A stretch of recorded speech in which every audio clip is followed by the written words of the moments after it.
Okay, guess it's time to see if it's working.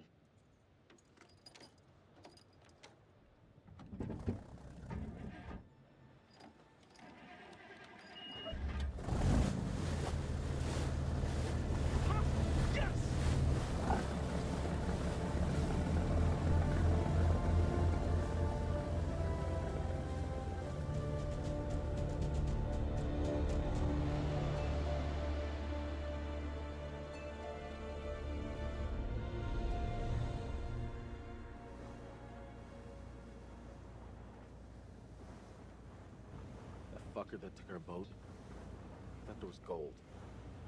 He wanted the gold. That's all this was about. Manchurian gold. Well, that turned out to be quite a bit different than we expected.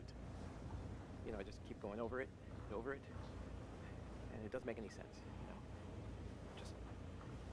And I know what I saw. I just don't believe in whatever it was that I saw. I saw Alex. It wasn't Alex, it was someone else. But they looked just like Alex, and he was sneering at me.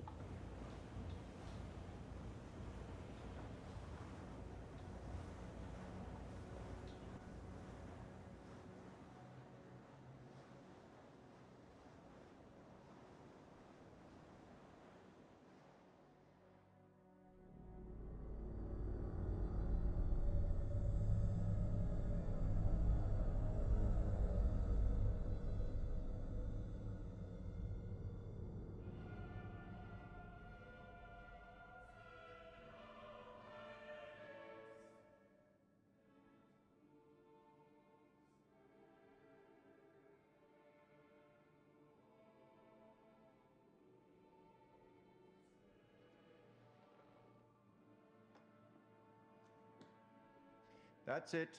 Game over. You're done. For now, at least. You could always try again, see if you can't do better next time around. Impressive. Almost everyone survived. Almost. It's all about decisions, isn't it? Decisions made in a hurry, in a panic, made with the heart instead of the head, or vice versa. Sometimes those decisions take a long time to have repercussions. But there are repercussions. There are always repercussions.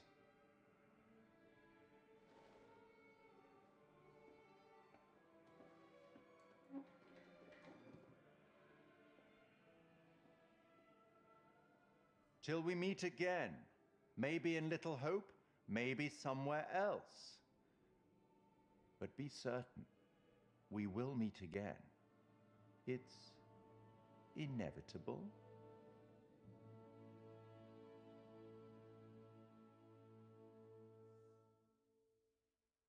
Won't you spare me over till another year? Won't you spare me over till another year? Won't you spare me over till another year? Won't you spare me over till another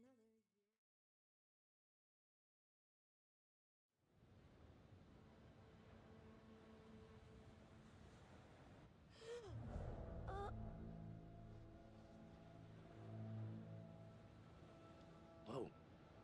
Hey, Alex, hey, I don't are feel you good. okay?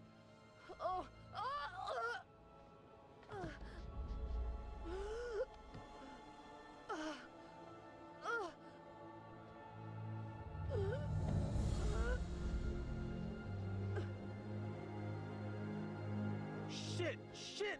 This is decompression sickness. We came out too fast. Oh, shit! Come on. Come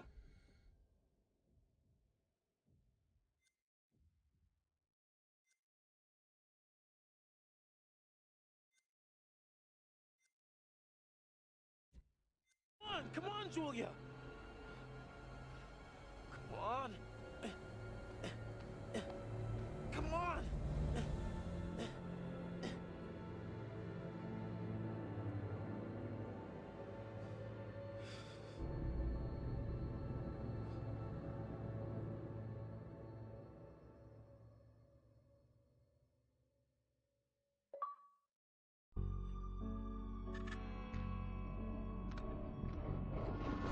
just saw someone in the woods. Whoever it was, they're gone.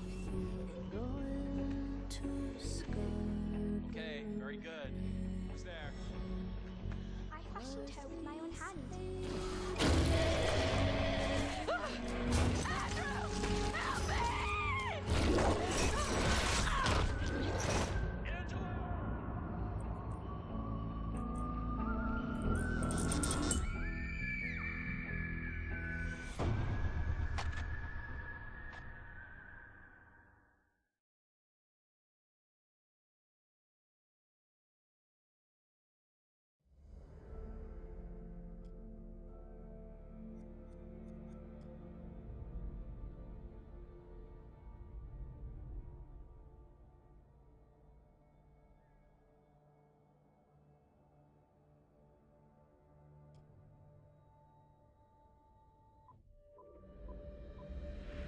The horror anthology is much loved and has an established pedigree across all forms of entertainment.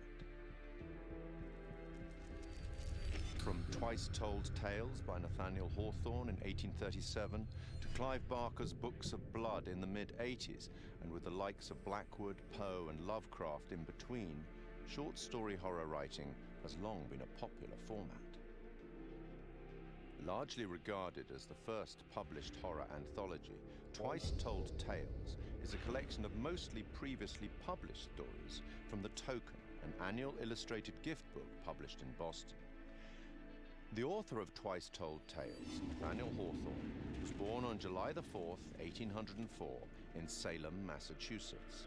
His great-great-grandfather was John Haythorne, a Puritan, and one of the judges who presided at the Salem witch trials of 1692.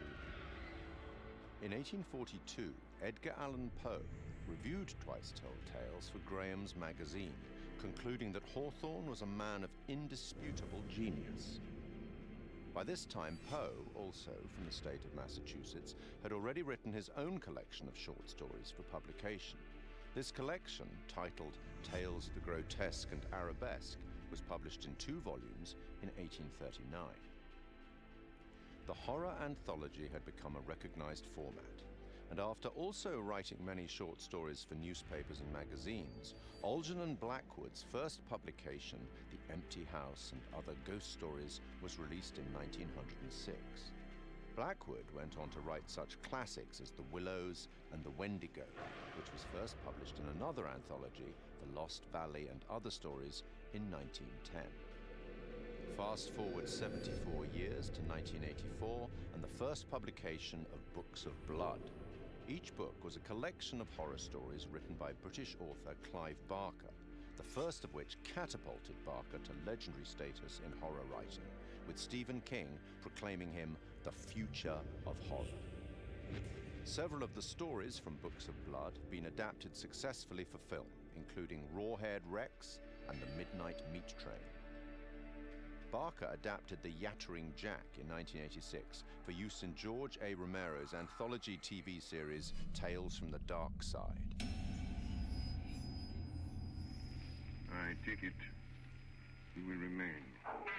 Short-form storytelling arrived on a new medium in 1938 when the radio show The Mercury Theatre on Air broadcast an adaptation of Dracula. I have never seen Count Dracula by day. At sunrise, at the first cockcrow, he is gone. The series was the creation of Orson Welles and John Houseman and became most famous for its broadcast of War of the Worlds, which terrified listeners, believing that the alien invasion was a reality. From 1942, the radio drama series Suspense broadcast more than 90 short plays on CBS radio for 20 years, often featuring some of Hollywood's leading stars. Initially, the series seldom used material that would be classified as horror, fantasy, or science fiction, but by the late 50s, this became a regular occurrence, including material such as H.P. Lovecraft's The Dunwich Horror. One episode, The Hitchhiker, broadcast in 1942, featured a performance by Orson Welles and was later adapted for an episode of The Twilight Zone in 1960. 1947 saw the debut of Quiet Please, a radio horror and fantasy series created by Willis Cooper. Cooper had been a writer for Orson Welles' Campbell Playhouse, which had succeeded the Mercury Theatre on air. Which is written and directed by Willis Cooper and features Ernest Chappell. Quiet Please for tonight is called Camera Obscura. The play's scripts often broke the fourth wall by speaking directly to the listener, a technique much adopted in later horror anthologies. In his book, Terror on the Air, Horror Radio in America, Richard J. Hand wrote that Cooper had enjoyed creating roles for the audience, including implicating them in the action of the story itself, indicating a clear desire to create horror as interactive entertainment more than 70 years ago. The show ran for 2 years. Forward 50 more years in radio, and in October 2010, we see the debut of Larry Fessenden and Glenn McQuaid's radio show, Tales from Beyond the Pale. Successful genre filmmakers in their respective rights, the two began producing episodes under Fessenden's studio, Glass Eye Pix, influenced by the works of Boris Karloff, Peter Lorre, and Orson Welles. Fessenden would later partner with the show's sound designer, Graham Resnick, to write the scripts for Supermassive Games' critically acclaimed horror debut, Until Dawn, and for the first game in their Dark Pictures horror anthology, Man of Medan.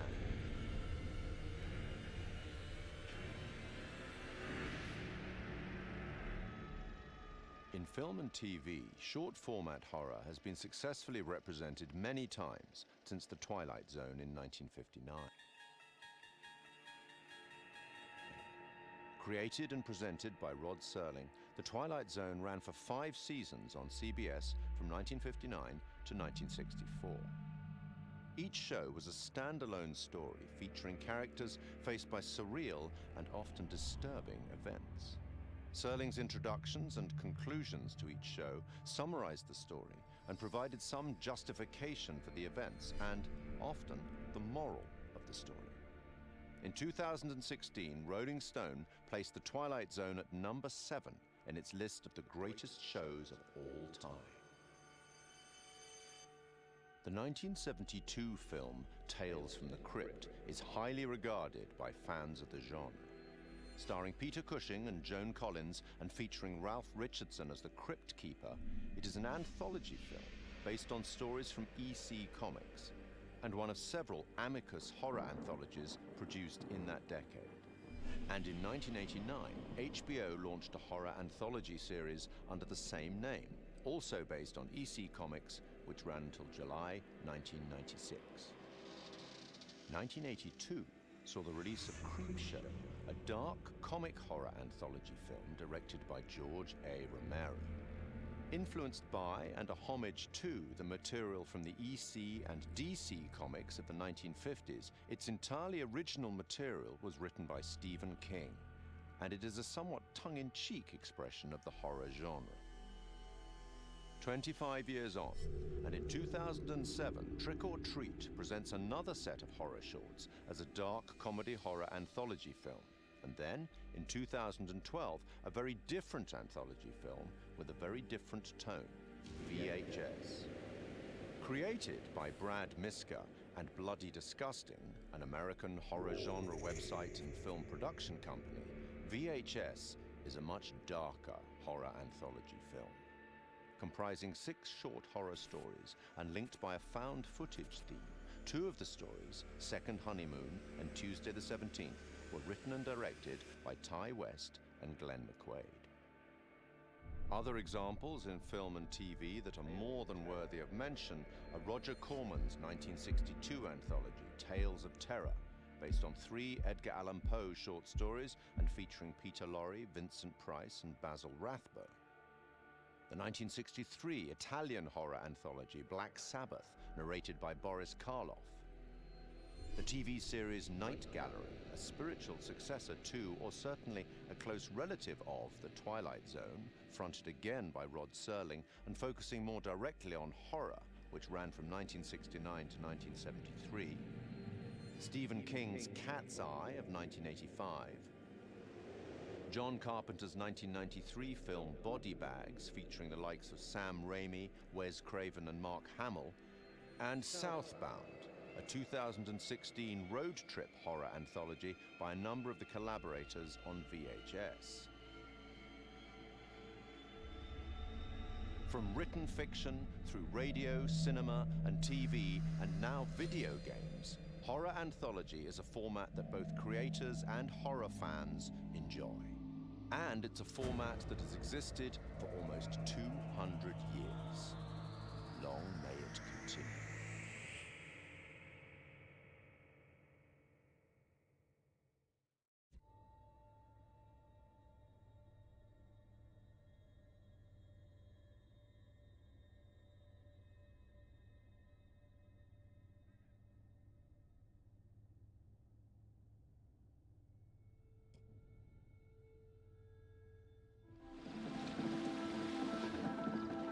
Hey. What's up, man? Conrad. Good to finally meet you, Conrad. This is Brad, by the way, my little bro. Hey, man. Want to crack a cold one with me? In The Man of Medan, I play a character named Conrad. And I think initially when we find Conrad, he is a sort of entitled guy, a wealthy American who's on vacation. Where's the old crust bucket skipper anyhow?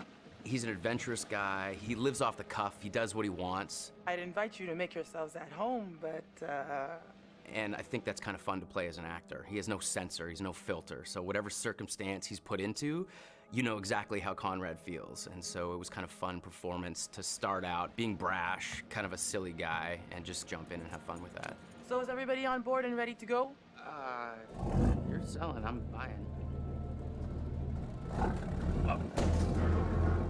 I think Conrad and I have some similarities. I think the sense of humor and the sense of fun are similar between Conrad and I, but I will say that he's a little more aggressive and a little more outlandish than I am. Guys, look, I think we gotta listen to our experienced, beautiful, smart, and beautiful captain here. If she says we should do things Connie, the right— please, I didn't bring you on this trip to get laid. Wait, what? I think Conrad's the kind of guy that I would like to be at a party with. You know, I'd like to have a barbecue and drink some beers with him. I don't know that Conrad and I would be best friends. I think we'd butt heads a little bit. Right on, Bradical. I like the cut of your ship. It's jib. Don't ruin it. I think the scenes that I've had the most fun with so far are basically when Conrad is going absolutely crazy. I don't want to give too much away, but there's a scene where these sort of fishermen interact with our divers, with our core crew here, and he's just a bit of an asshole. Hey, we got damage here, you see this? We can take care of this, man. It's not a problem. I mean, what do you think, like $10 cover it? Oh, whoops, my bad. Let's make it 20. Okay. Hold on, I got this. Well, shoot, you think it's more like 30? I can do 30. All right. You drive a hard bargain, but I'm with you. Here, you know what? Let's just throw in the whole pot. That's yours. You go ahead. Let's go. No! He's just got an attitude. He's brash. These people are messing with his group, and he just kind of lets loose and talks trash to them. And as a guy who would never do that in real life, it's a lot of fun to just kind of let Conrad flow, say whatever he wants. You are an idiot. They left, didn't they? That doesn't make you any less of an idiot. You know, the only thing funnier than seeing you try to buy your way out of that situation is watching you put your money to waste. Got a smile out of you. Worth every penny. I got... One of the most interesting and one of the key moments that sticks out for me is Conrad's decision in the first act of the game, either to stay with the group or potentially just take off. Storm's 8 miles away. They came here on a boat. Maybe we can take it. Yeah, it's a speedboat. I can get out through the window. We gotta break these off first. Too loud. They'll hear it. We're gonna break them during the thunder. Good call. Don't leave us here, okay? And I think, again, this is what's interesting. Depending on how the player sculpts the story, Conrad can become a coward, essentially, and desert his friends and his family, or become a hero and stay. These fuckers need to pay. So that, to me, is very, very interesting. Two very human choices, and depending on how our player decides to live with these characters, can totally change the outcome of the game. So I think that I enjoy when Conrad makes the heroic choice and gets to stick around. He obviously gets to see more of the adventure, but it's just as possible that he tries to save his own life and takes off. Whew, wow, that was intense. That's one way to put it. You got a better way to put it?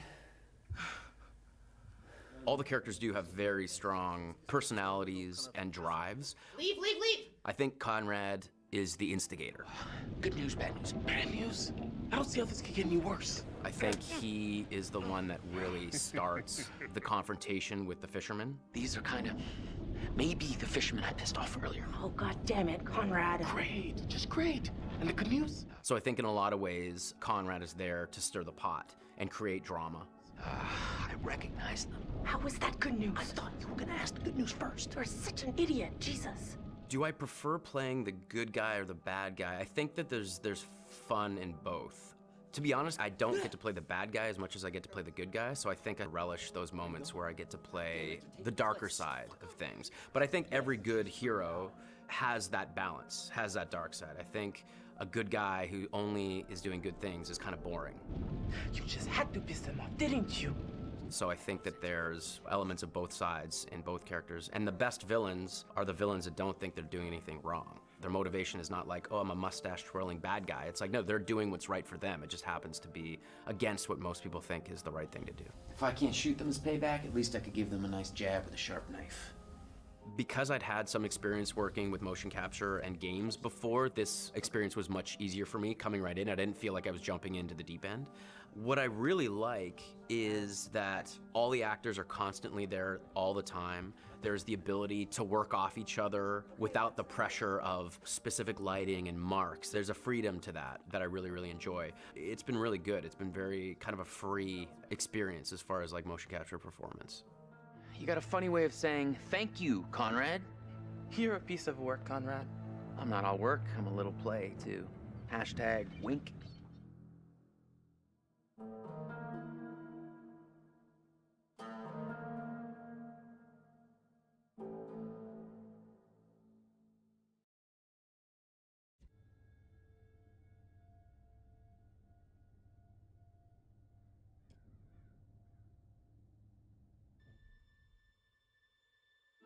Hello. I am the curator of stories.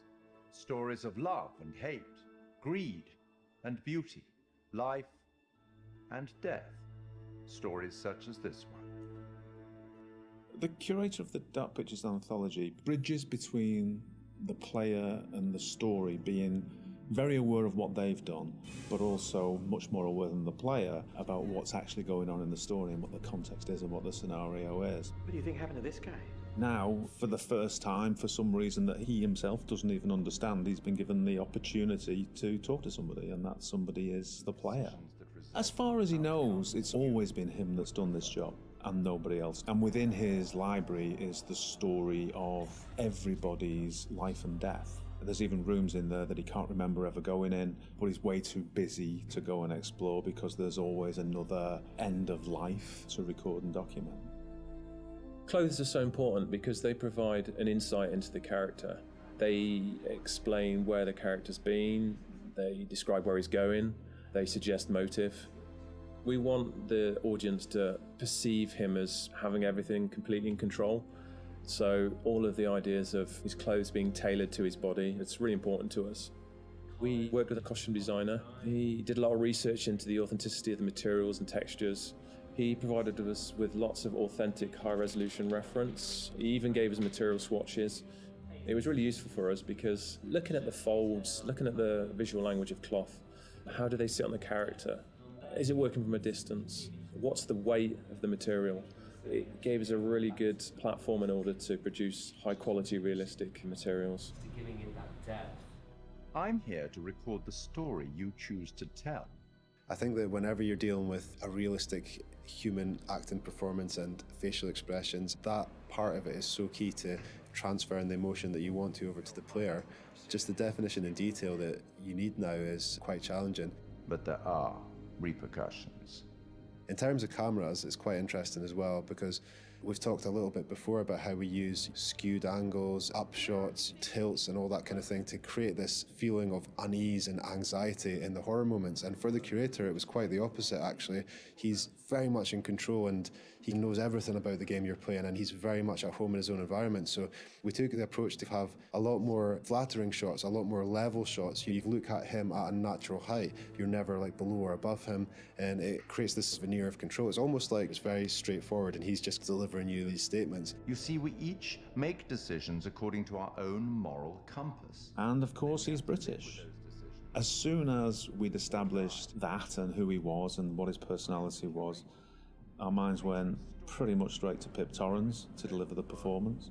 And Pip's done a brilliant job bringing everything that we wanted in the curator to life on the screen.